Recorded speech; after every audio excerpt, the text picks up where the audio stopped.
Good morning, good morning! Ito na naman ang inyong Lola Makulit nagbabalik. Breakfast tayo at magbibigay naman tayo ng panibagong information or mga tips para dun sa mga gusto na ma-monetize at hindi pa monetize.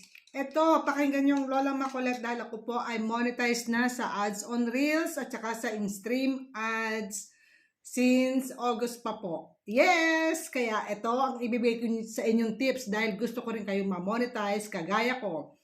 Kaya lahat po tayo tulungan. Paangatan. Dadalhin natin pang itaas lahat ng ating mga ka-content creator. Hindi po ako madamot. I-share ko rin po sa inyo yung aking journey at maaga rin tayong na-monetize ni Lolo Meta. Especially ngayon, ang ganda pa naman ng kitaan sa ads on Reels, diba? Nagbigay nga siya ng notification na ang kanyang i-base sa per views, ang ibibigay niyang earnings sa ating mga Reels. So, ano pang hinihintay mo? Pakinggan mo tong aking sasabihin na mga simpleng advice lang to, simpleng tips. Ang gagawin mo lang is keep on engaging.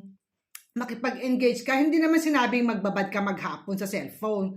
Mag-engage ka ng 3-4 times, 5 times a day. Ganyan. Basta yung bang meron kang connection sa mga dumadaan dyan sa wall mo.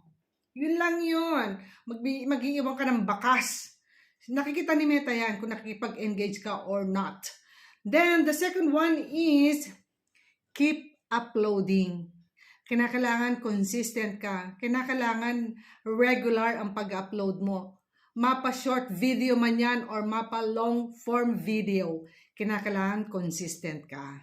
Yan ang pinaka-secret. Dahil pag nagko-consistent ang pag-upload mo, obviously, maraming views.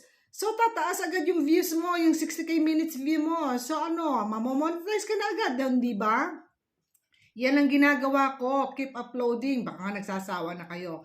At yung pangatlo, iwasan yung mag-upload ng may mga watermarks sa iba, na galing sa ibang platform. Natitrace yan, nadetect yan ni Meta. So, iwasan nyo para hindi tayo magkaroon ng violation. At yung pang-apat naman, isa pa rin to ha, pinaka-importante. Iwasan yung maglagay ng music background para wala kayong copyright. Walang violation. Yun ang pinakasikreto, yun ang mga tips, yan ang lagi kong sinasabi at tumatalsik yung aking laway. Yan ang sinasabi ko. At ang panglima, always check your alerts. Nandyan nyo makikita para lagi nyo nababantayan ang inyong ginagawa, kung may mga violations na ba kayo or wala. Kung may mga violation na kayong nakikita, makikita niya, may signal yan na kulay pula.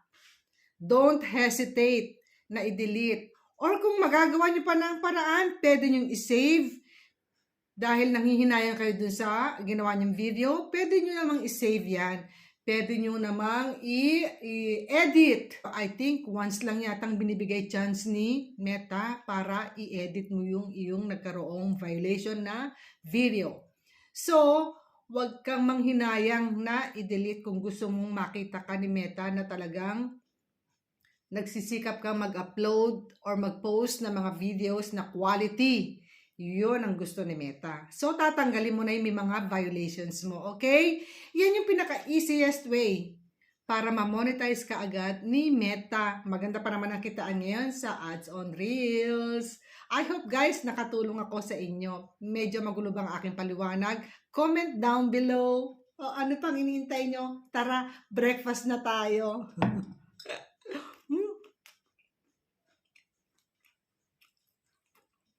Ito lang ang breakfast natin, Siyempre, coffee milk, yogurt. Nakakita ako ng 2 biskotso. Bye!